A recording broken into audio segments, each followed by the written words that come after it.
is Politics and Profits with your host, Rick Amato. All right, welcome back, everybody. Healthcare costs, what to expect, a lot of confusion out there. In fact, two recent headlines say that the Affordable Care Act is lowering costs, while another headline said it is causing costs to rise. What is going on? Joining me in studio is our healthcare contributor to the show, Terri Yurek, insurance industry expert. Good to see you, Terri. Hi, Rick. Before we talk about the Affordable Care Act, specifically on costs, I want to talk about employers. I get asked a lot around town by people that own companies, people who are CEOs of companies, what my advice might be to them for their employee benefits package. Let me ask you, some general statements. Again, there's uncertainty out there. There is. What advice do you have for our viewers watching a show right now that may run a business or might be head of HR or CFO when it comes to offering an attractive package that they can reward their employees with, but at the same time, take some of the uncertainty out of the planning for the business? Well, the first thing that I would do is definitely an employer wants to set a budget. So they might want to get some overall costs from a broker, work with the broker definitely, put together the census of employees, take a look at what the cost is going to be, and decide how much you can afford to contribute. Because remember, as a business owner, especially a small business owner, that bill is going to come every month. Yeah. So, you know, and kind of look at the dynamics of the workforce. An older workforce, you're going to want some life and some dental and some other benefits.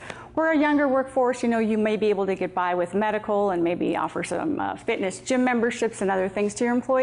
But I definitely start out with looking at what the overall cost is going to be, setting a budget on what you can afford to pay towards those benefits, and then project that out for the first year. It makes sense. Yes. It sounds like pragmatism to me, Terri. Definitely. Well, do you see changes coming after the presidential election as it relates to healthcare costs?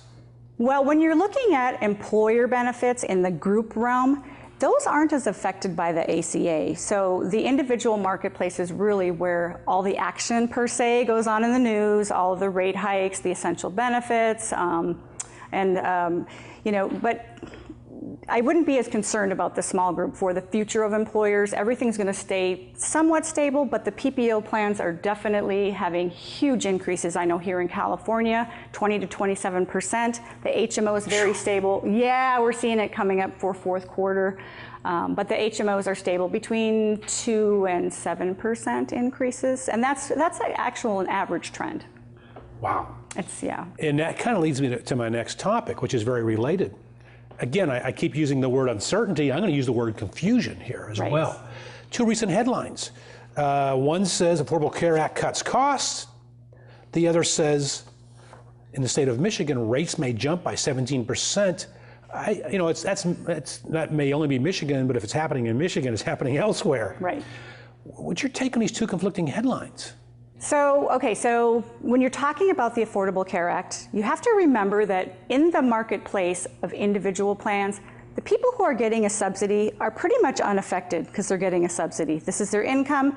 Their premium, their portion, isn't really changing. It's the other population that's in the individual marketplace that's subsidizing this population that's really seeing the changes. So when you say those articles can be conflicting because they might be talking about this subset of, exactly. So this subset over here is taking an increase, and in fact, probably 17% in Michigan, but maybe in California, the people on the subsidy are seeing a 1% increase. Do you see what I mean? Yeah. Okay, so you got to read your articles. That makes sense. All right, that makes sense. Yes. We're down to less than a minute. Something I want to get out there. Yeah. You're an insurance industry expert.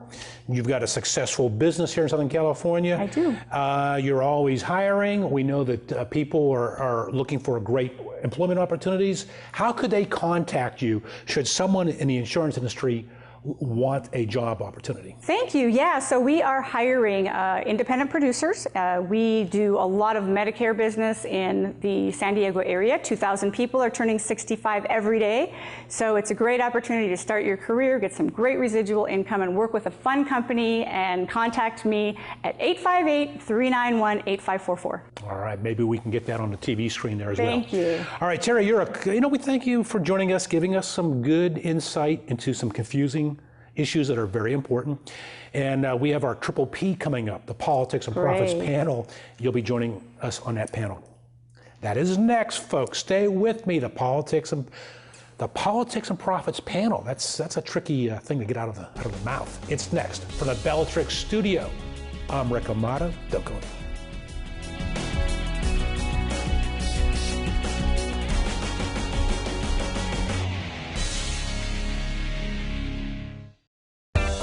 Hi, I'm Jerry Slusewitz with Your Money Talks Market Commentary. I want to talk this week about the election. It is a divisive election. It is controversial. We've never had such a polarizing election, I think, in history. Maybe it was, but I'm not old enough to remember. But I will say, many people are afraid about making decisions when it comes to their investments. The market is pointing towards positive results. Remember, Hillary Clinton has a background of talking to Wall Street. She's a senator from New York. She's dialed into those bankers. And Trump, Donald Trump, he is a capitalist, and that's the system, the economy that we have.